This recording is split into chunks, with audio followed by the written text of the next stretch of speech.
Namastu Namo Sidam. Om Swastiastu. Om Anubadrah Kardawayantu Wiswata. Para pemirsa, saudara-saudaraku, dimanapun Anda berada, yang berbahagia. Ida Resi Agung saat ini akan menyampaikan terkait tentang Dharma Wacana mengenai Setra Ganda Mayu. Setra Ganda Mayu secara umum Ida Resi Agung sampaikan bahwasanya kalau di Indonesia kita sampaikan Setra Ganda Mayu itu adalah kuburan. Kuburan yang dimana tempat memakamkan mayat manusia. Kalau di Bali dinamakan Setra Ganda Mayu. Sebelum kita mengulas terkait dengan Setra Ganda Mayu, Ida Resi Agung sering mendengar bahwasanya Setra Ganda Mayu yang dimana di Bali pada khususnya nasional di Indonesia, Nusantara pada umumnya, bahwasanya Setra Ganda Mayu sangat ditakuti oleh umatnya. Karena Setra Ganda Mayu sering dikatakan adalah angker, sangat keramat, dan Setra adalah tempat yang sangat kotor. Juga sering dikatakan Setra Ganda Mayu, saya ingat Ida Resi Agung waktu kecil melihat fenomena banyak ke Setra Ganda Mayu, umat manusia membuang kotor-kotoran seperti setelah mencaru dibuang ke Setra Ganda Mayu. Nah, inilah di Bali khususnya Setra Ganda Mayu itu umat sedharma belum memahami. Akeh umat dewe menyampaikan bahwasanya Setra Ganda Mayu tempat ngerehan, ngereh pengeliakan, tempat dedemit, tempat makhluk jin, setan, gamang, samar, lemedi, gumatap, gumitip. Setra Ganda Mayu adalah tempat menjalankan black magic, menjalankan desti teluh nerang jana. Selalu Setra dikategorikan adalah tempat yang kotor. Sedangkan kita belum memahami ajaran agama tentang Siwa Siddhanta, belum memahami ajaran Tattva, ajaran Weda, ajaran yang dimana sudah tersurat di lontar-lontar Siwa Gamo, Siwa Tattva, Anda Buana, Kala Tattva, Raja Pati Tattva. Sesungguhnya Setra saat ini selalu umat salah memahami tentang apa itu Setra Ganda Mayu, yakni secara nasional adalah kuburan. Dengan demikian, Ida Resi Agung saat ini akan menjawab pertanyaan, menjawab terkait umat manusia, umat Hindu khususnya di Bali yang belum memahami tentang Setra Ganda Mayu. Ida Resi Agung akan membahas tentang Setra Ganda Mayu. Apa itu sungguhnya Setra Ganda Mayu? Baiklah, Setra Ganda Mayu, Ida Resi Agung akan membahas terkait dengan makna filsafat dari Setra Ganda Mayu. Setra Ganda Mayu sesungguhnya berasal dari kata bahasa Sanskerta, yang dimana Setra yang artinya tempat, Ganda yang artinya harum, Mayu berarti mahayu. Mahayu menyucikan, mempahayu membersihkan. Jadi Setra Ganemayu yang dimana artinya adalah tempat yang sangat suci, yang disucikan oleh umatnya, yang dimana Setra Ganemayu dipakai untuk mempahayu, membersihkan, menyucikan Panca Mahabhuta ketika manusia meninggal, ketika manusia diaben, dibersihkan, dikremasi di kuburan di Setra Ganemayu, diaben Panca Mahabhutanya, dipahayu Panca Mahabhutanya. Sungguhnya Setra Ganemayu adalah tempat yang sangat suci, yang sangat diharumkan, di mana untuk memproses Panca Mahabhuta, mempahayu ikanang manusia setelah manusia meninggal di dunia ini.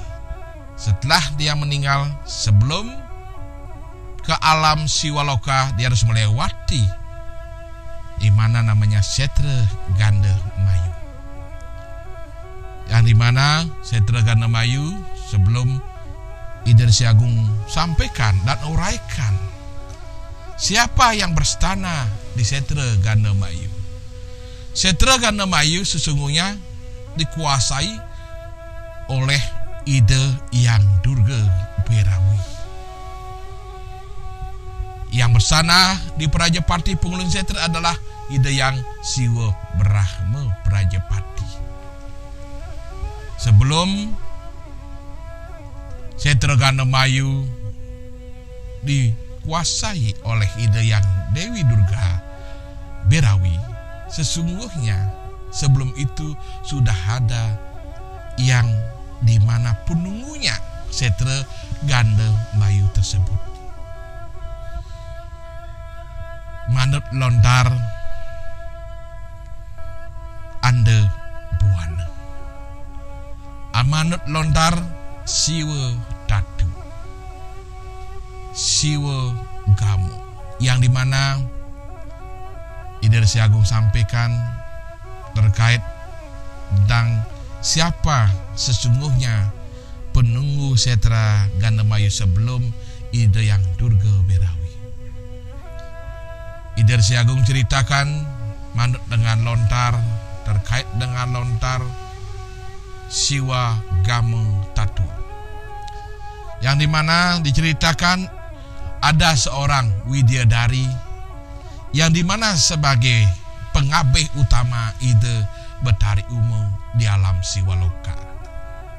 Widadari yang sangat cantik, tapi hasratnya sangat tinggi, menyukai banyak lelaki. Diketahuilah oleh Ida Hyang Betaresiu. Sangat murkalah beliau. Dengan kemurkaan beliau, yang dimana widadari yang bernama Dyah Maya Kresna dikutuk oleh Ida Betaresiu karena perbuatannya suka terhadap lelaki dan suka terhadap banyak lelaki dipakai suami. Jadi di alam sorga, alam Siwaloka tidak dibenarkan oleh ajaran Siwa Siddhanta, tidak dibenarkan ajaran-ajaran Siwa itu sendiri. Widadari yang bernama Dewi Maya Kresna dipastu oleh Ida Dewa Siwa Jata Semat menjadi yang kali kemain. Dyah Dewi Kresna menjadi yang kali kemain ditugaskan di kuburan oleh Dewa Siwa sebagai penunggu kuburan, sebagai penunggu Setra Ganemayu. Jadi apa yang Ida Resi Agung sampaikan tadi, bahwasannya yang penunggu pertama adalah tangan kanannya Ida Dewi Uma, yang dimana dipastu menjadi Dewi Kalike Mayu. Siapa umatnya yang tidak taat kepada agama, yang mana umatnya tidak eling kepada leluhur, yang mana umatnya tidak bakti kepada Ida Hyang Widiwasa, dan di mana umatnya sering melanggar norma-norma hukum agama, senang suka mencuri, suka berbuat maksiat, suka mabuk-mabukan, kena sabu-sabu, kena narkotika. Inilah tugasnya Dyah Maya Kresna, yang dimana sudah dipastu menjadi ide Dewi Kalikemaya. Tugasnya untuk memangsa dan tugasnya untuk menghukum bagi umatnya yang tidak bakti kepada Tuhan, yang tidak menjalankan norma-norma agama di muka bumi ini. Ida Resi Agung sampaikan kepada umat sedharma dimanapun Anda berada. Setelah Dewi Kalikemaya berkuasa di mana Setra Ganemayu, sesungguhnya Dewi Kalikemaya sangat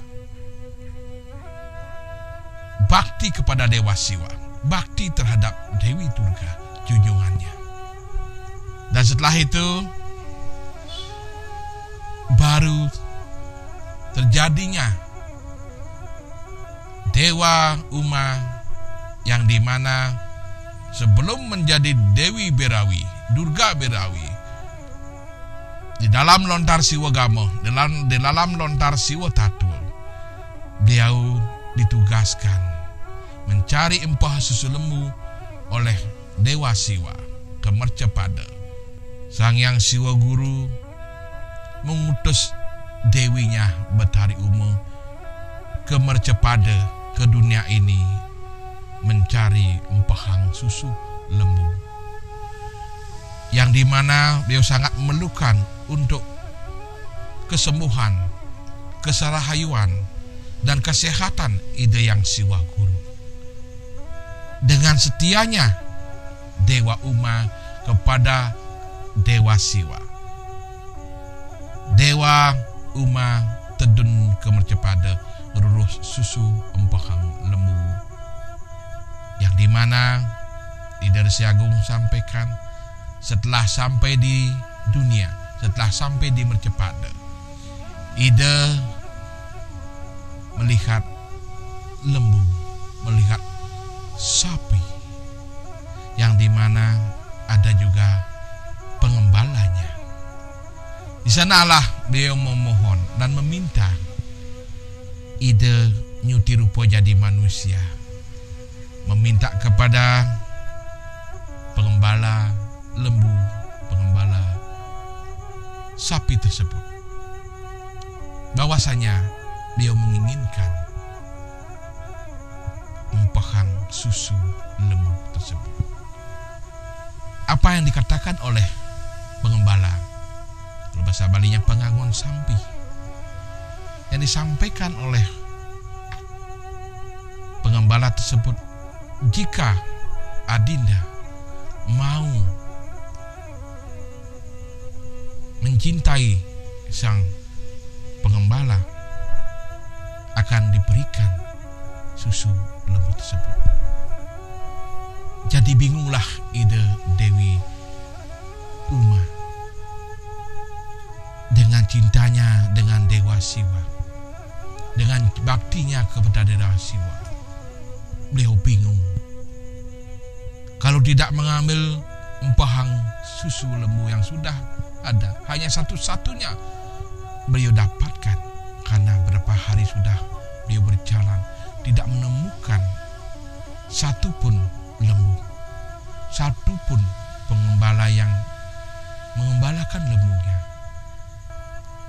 Dan disinilah ketemu seorang pengembala lembu, dan lembu tersebut sangat banyak memiliki empahan atau susu.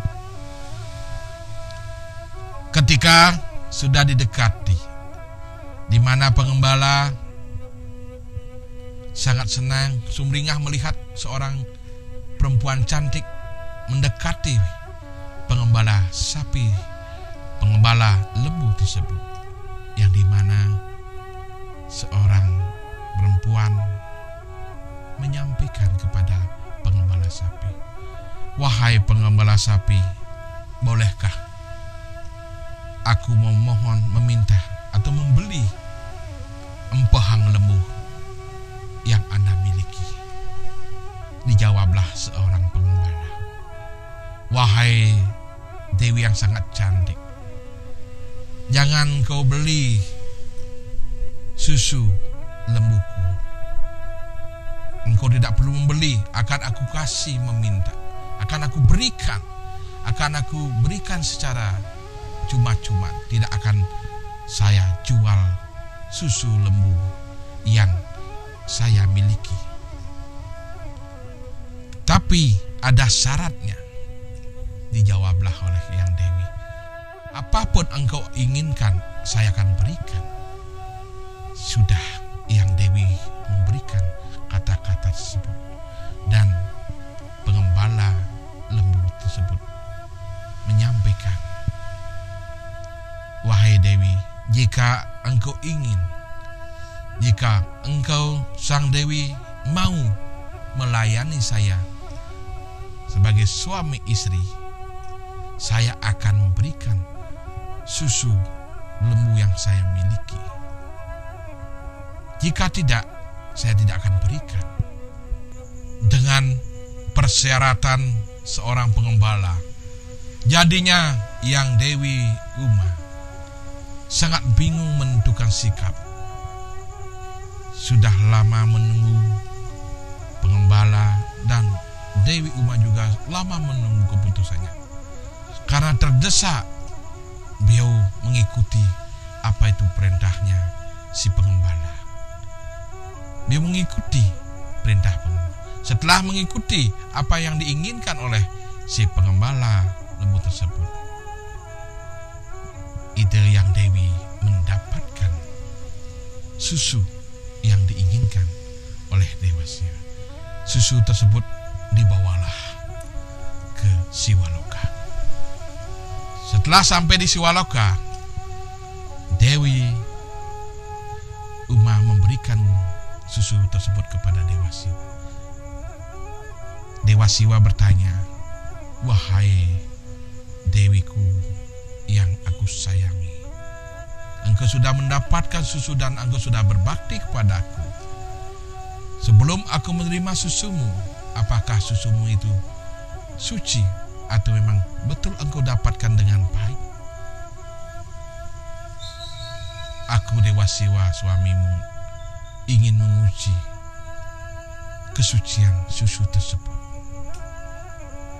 Di sanalah Dewa Siwa memanggil Dewa Gana. Dewa Gana datang, dan di sana mengambil lontar-lontar beliau. Karena Dewa Gana adalah dewa tenung, dewa yang sangat sakti mandraguna, putranya Dewi Uma, putranya Dewa Siwa. Yang dimana setelah Jatasemat dilihat lontarnya, bahwasanya Dewi Uma melakukan pelaksanaan yang tidak baik terhadap pengembala lembu tersebut. Jadi Dewa Siwa murka. Ujian terhadap Dewi Uma telah gagal. Setelah itu marahlah Dewi Uma, diberitahu bahwasanya pelaksanaan yang dilakukan oleh Dewi Uma tidak baik, tidak benar menjadi Dewi Surga, Dewi Siwaloka. Dipastulah Dewi Uma menjadi Dewi Durga. Jatasemat, dia dipastu menjadi Dewi Durga Kemercepada. Dengan demikian, dia turun Jatasemat pertama di kuburan, yakni di Setra Ganamayu. Kepala beliau di bawah, kaki beliau di atas. Menjadilah beliau pertama adalah Durga Sungsang. Sesungguhnya apa kejadian tadi, di mana Dewa Siwa menguji kesetiaan seorang sang dewi istrinya. Tapi di lain sisi sesungguhnya pengembala itu adalah Dewa Siwa itu sendiri. Disinilah prosesnya Dewi Uma terhadap hukum reda yang diberikan oleh Dewa Siwa, di mana ide Dewa Siwa menguji, memproses Dewa Uma saat itu, di mana Dewa Uma saat ini sudah menjadi Dewi Durga Sungsang. Setelah sudah disupat menjadi Dewi Durga Sungsang, di sanalah beliau ditugaskan oleh Dewa Siwa untuk menguasai kuburan, menguasai Setra Gana Mayu. Tugas beliau adalah untuk menghukum umat manusia. Selain menghukum, memberikan anugerah terhadap manusia. Posisi beliau adalah dua, positif dan negatif, Rua Pineda, di mana ide yang Durga Sungsang, yang di mana beliau menjadi Dewi Durga Berawi. Tugas beliau yang ada di pemunan Setra adalah satu, memberi hukuman terhadap umat manusia, di mana umat manusia jika tidak berbakti kepada Tuhan Yang Maha Esa, tidak bakti terhadap leluhur Sampitari Dewata Dewati, ya tidak bakti terhadap kawitan yang suka marah-marah, manusia yang sering melaksanakan maksiat di dunia ini, sering minum-minum mabuk-mabukan, di mana umatnya sering kena alkoholik, kena narkoba di dunia ini. Itulah tugasnya Dewi Durga Berawi, Durga Sungsang. Saudara-saudaraku, para pemirsa dimanapun Anda berada, disinilah Dewi Durga Berawi dan ide Dewi Kalikemaya sekarang sebagai penguasa kuburan. Kalau bahasa Bali, penguasa alam Setra Gana Mayu. Disinilah ide yang Kalikemaya sebagai pelayannya Dewi Durga Berawi. Sinilah beliau dilayani Dewi Durga Berawi oleh ide Dewi Kalikemaya. Dewi Kalikemaya sangat senang sekali sudah ada ide yang Dewi Durga, yang dimana Dewi Durga Berawi itat kala dumun ring si woloko, ide adalah junjungan Dewi Diah Maya Kresdeng, yang dimana sekarang dinamakan Dewi Kalikemaya. Kalau di pertontonan di Pekalongan, Dewi Kalikemaya ini sering diwujudkan simbol sebagai celuluk, dan Dewi Durga disimbolkan, diwujudkan menjadi randa pada saat calon narang. Dengan demikian, di calon narang sering adanya rangna dengan celuluk. Itu bagian dari konsepnya Siwa Durga Berawi. Durga Berawi dengan ide yang Dewi Kalikemaya.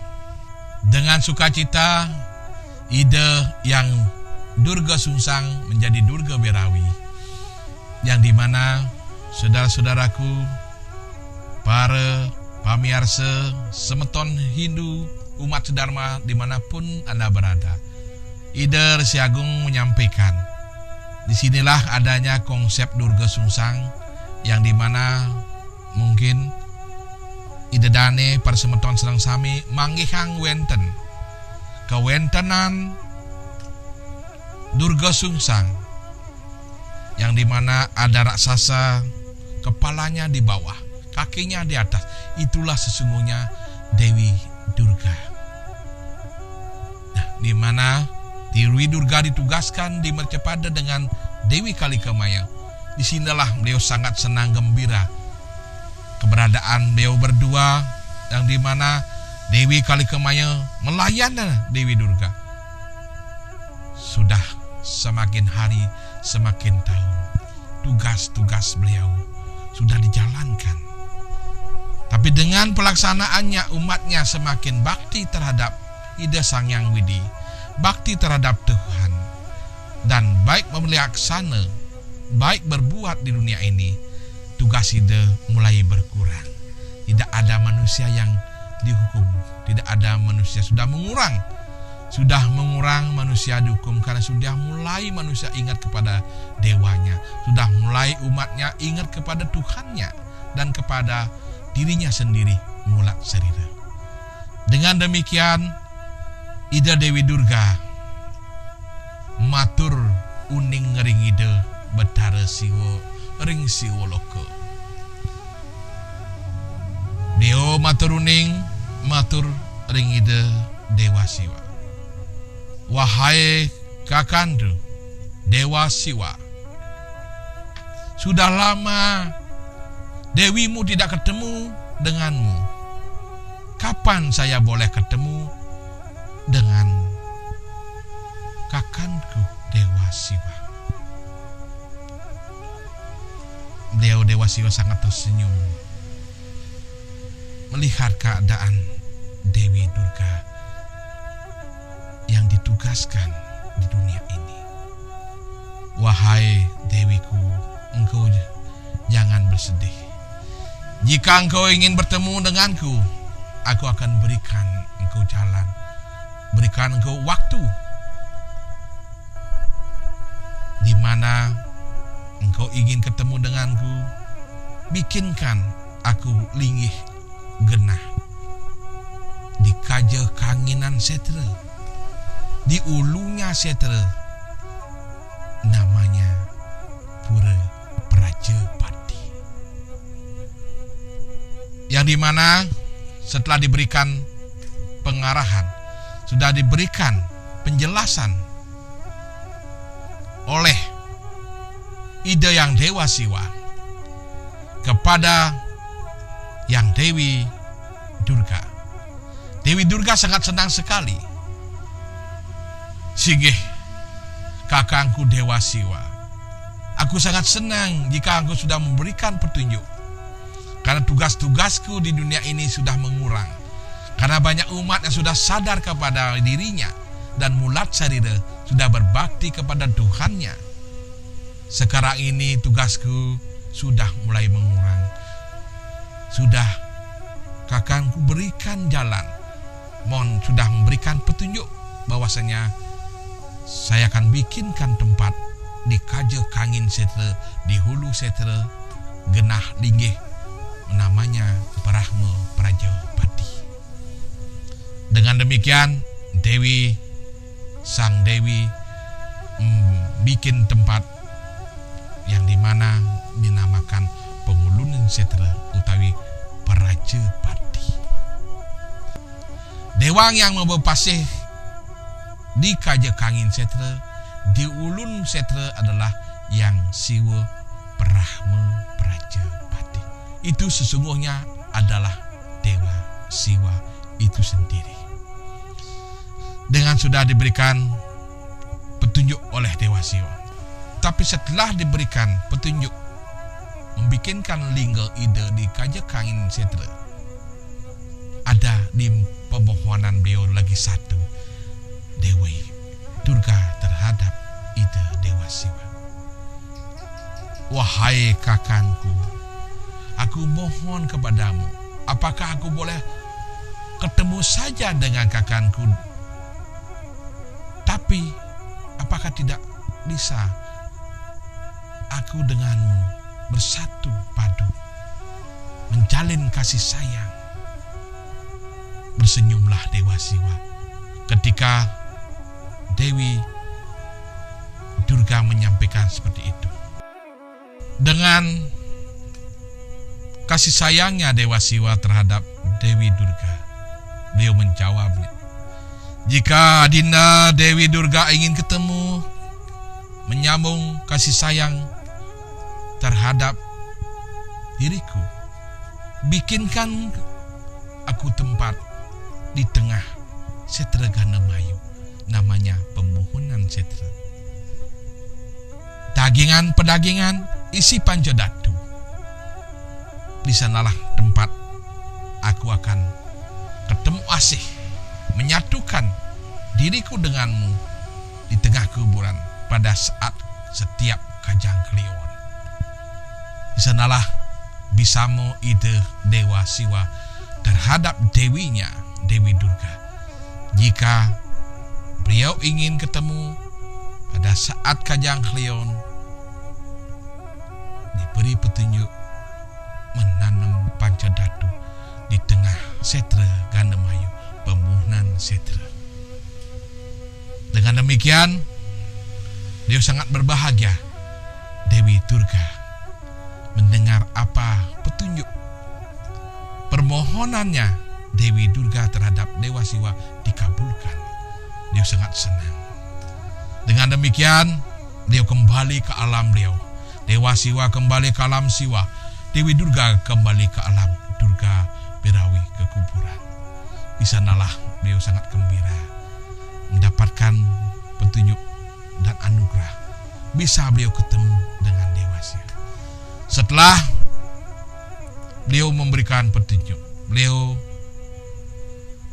setelah hari ke hari Kajang Kliwon,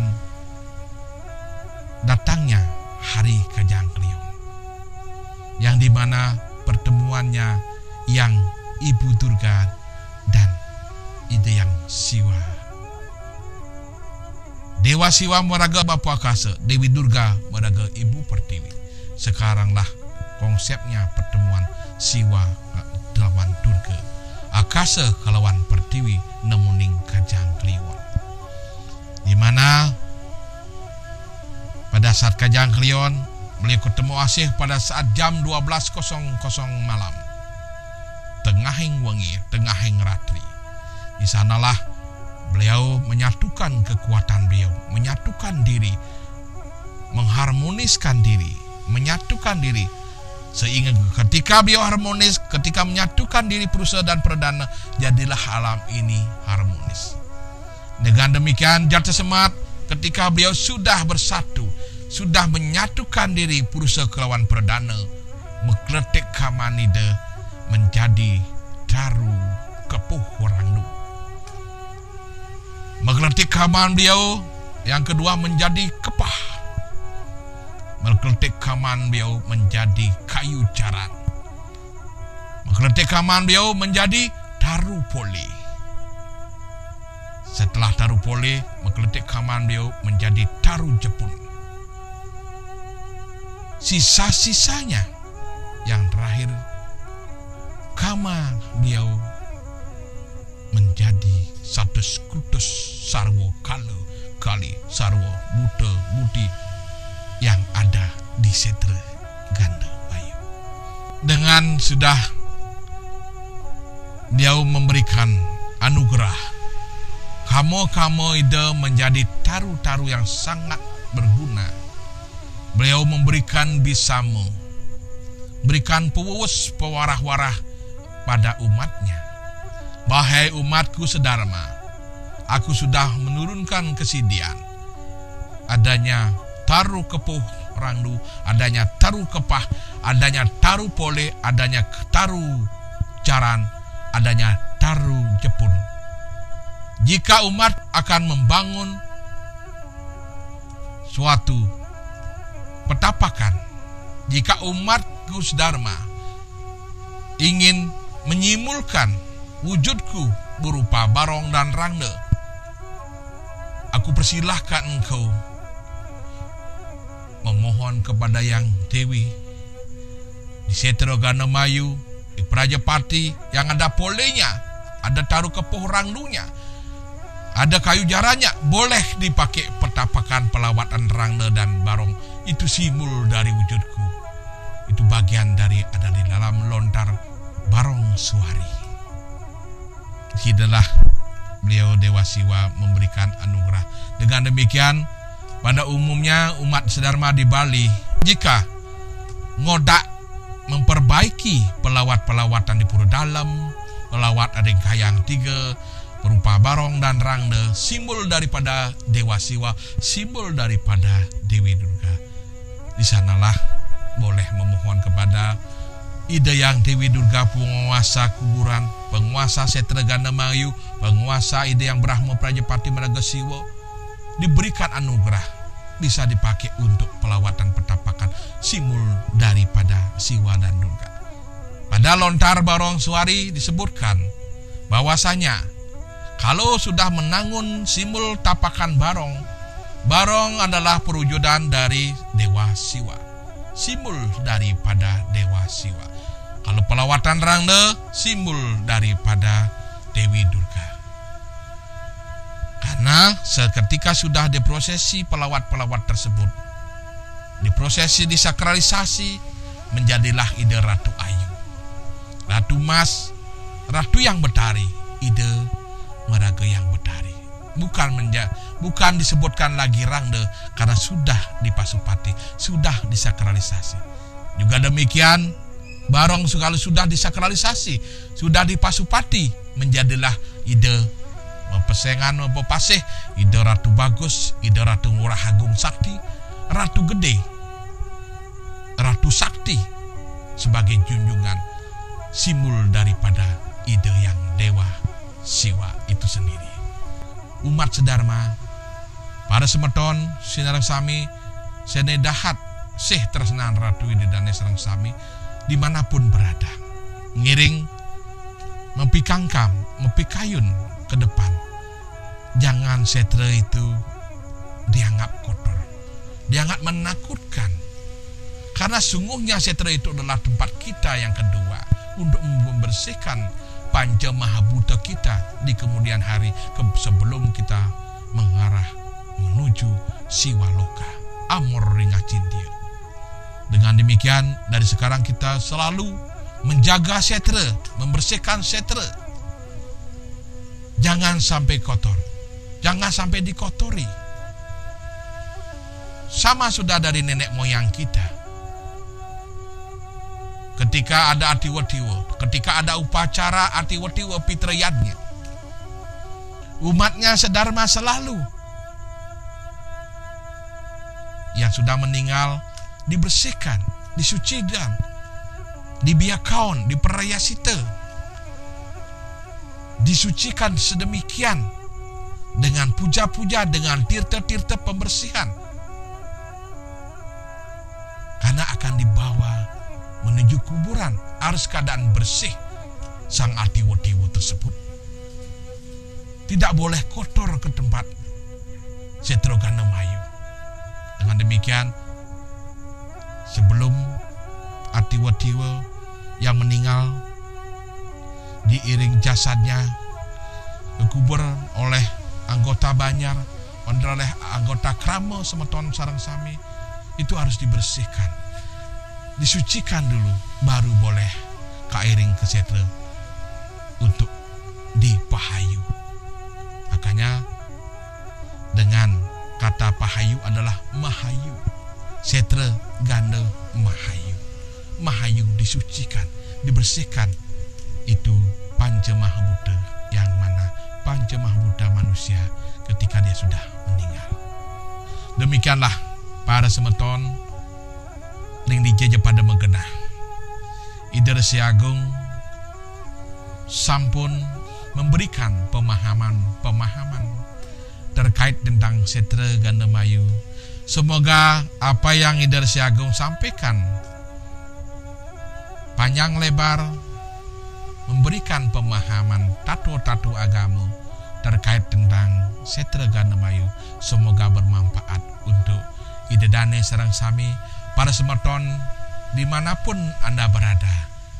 Mogiastu iraga sareng sami ring dija pada genah mangda mangguh rahayu, dirga hayu dirganiuse, puputan ratu antu paramo santi. Om Santi, Santi, Santi, Au.